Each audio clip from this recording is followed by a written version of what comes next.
लोग fundamental right से start करते हैं पॉलिटी का।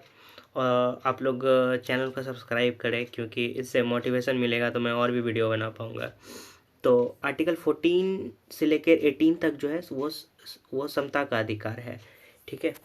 और ये फंडामेंटल राइट्स जो है आर्टिकल 12 से लेकर 35 तक है। और आगे मैं एक एक आर्टिकल करके सॉल्व करूँगा, क्योंकि ये लेक्चर बड़ा ना हो जाए। विधि आर्टिकल 14 क्या है? विधि के समक्ष समता एवं विधियों का समान संरक्षण। विधि के समक्ष समता जो है ये ब्रिटिश संविधान से लिया गया है। विधि के समक्ष समता एक नकारात्मक अभिव्यक्ति है, जिसका अर्थ है कि कानून के सामने विभिन्न व्यक्तियों में किसी प्रकार का विभेद नहीं किया जाएगा। और जो अमेरिकी संविधान से लिया गया है विधियों का समान संरक्षण, ये एक सकारात्मक अभिव्यक्ति है, क्योंकि इसमें संरक्षण शब्द के माध्यम से बताया गया है कि प्रत्येक व्यक्ति की कानूनों तक पहुंच बराबर होनी चाहिए। इसका अर्थ है कि सभी व्यक्ति पर लागू होने वाले ऐसे नियम नहीं बनाए जाने चाहिए जो पूर्णतः समान हो, ठीक है। तो आर्टिकल 14 आप ये याद रखिएगा, विधि के समक्ष समता एवं विधियों का समान संरक्षण। और विधि के समक्ष समता जो है वो ब्रिटेन से लिया गया, और विधियों का जो समान संरक्षण है वो अमेरिका से लिया गया है। और जो विधि के समक्ष समता है ये जो दिए थे ये प्रोफेसर डाइसी, जो ब्रिटेन के थे विधिवेत्ता। और इम्पॉर्टेंट एस्पेक्ट देख लेते हैं हम आर्टिकल 14 का क्या है। भारत के नागरिकों के साथ साथ यह गैर नागरिकों को भी प्राप्त है।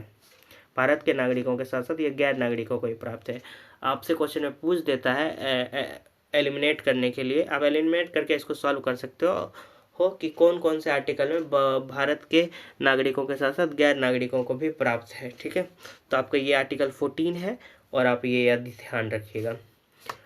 और सुप्रीम कोर्ट ने घोषित किया है कि आर्टिकल 14 में विधि का शासन संविधान के आधारभूत लक्षणों में शामिल है, जिसका तात्पर्य है कि संसद आर्टिकल 368 के तहत संविधान संशोधन करके भी इस अधिकार को नहीं छीन सकती है। संसद के पास अधिकार है कि वो आर्टिकल 368 के तहत संविधान में संशोधन करके किसी भी अधिकार को छीन सकती है, पर आर्टिकल 14 को नहीं छीन सकती। आर्टिकल 14 में जो दी गई है, सुप्रीम कोर्ट ने आर्टिकल 14 में प्राकृतिक न्याय का सिद्धांत निहित है। इसका अर्थ है कि राज्य आर्टिकल 14 के आधार पर कोई मनमाना व्यवहार करता है तो उसे आर्टिकल 14 का उल्लंघन माना जाएगा, ठीक है।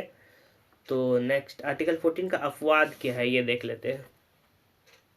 एक सेकेंड,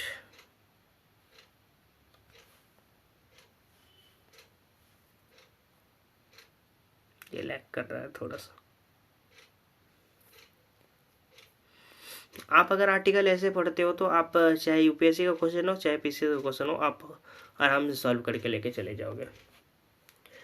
देखिए, राष्ट्रपति और राज्यपाल को कुछ मामलों में छूट दी गई है। अपने पद के कर्तव्य पालन करते हुए किए गए किसी कार्य के लिए राष्ट्रपति या राज्यपाल को न्यायालय में प्रश्नगत नहीं किया जाएगा, और क्रिमिनल मामले में भी प्रश्नगत नहीं किया जाएगा।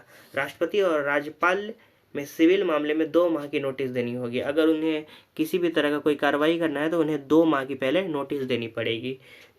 जब तक अपने पद पर हैं तो उन्हें गिरफ्तार भी नहीं कर सकते। और इसी के तहत एक केस आया था, जगजीत सिंह वर्सेस पंजाब स्टेट, 2017 का जजमेंट है। जो व्यक्ति सरकारी विभाग में काम करता है, चाहे कॉन्ट्रैक्ट पर है, जो सैलरी परमानेंट वाले को दी जाएगी वही कॉन्ट्रैक्ट वाले को भी बेसिक सैलरी दी जाए कॉन्ट्रैक्ट वाले को, ठीक है। तो ये केस याद रखिएगा, इसे जगजीत सिंह वर्सेस पंजाब स्टेट। और संसद और विधेयकों का अधिकार है आर्टिकल 105 के तहत संसद को अधिकार है, विशेषाधिकार है। और आर्टिकल 194 के तहत विधायकों को विशेषाधिकार है।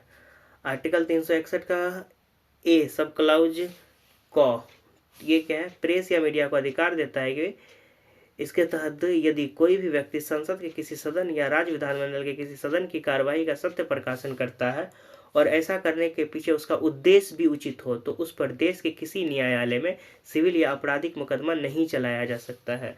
यह आर्टिकल जो आया था 361 का एक सब क्लाउज 361 का ए ही है वो, या ए बोलिए या क बोलिए। यह आर्टिकल आपातकाल में हुई ज्यादतियों को देखते हुए जनता पार्टी की सरकार द्वारा 44वें संविधान संशोधन 1978 के माध्यम से स्थापित किया गया था। तो अब आर्टिकल 14 में इतना ध्यान रखिएगा।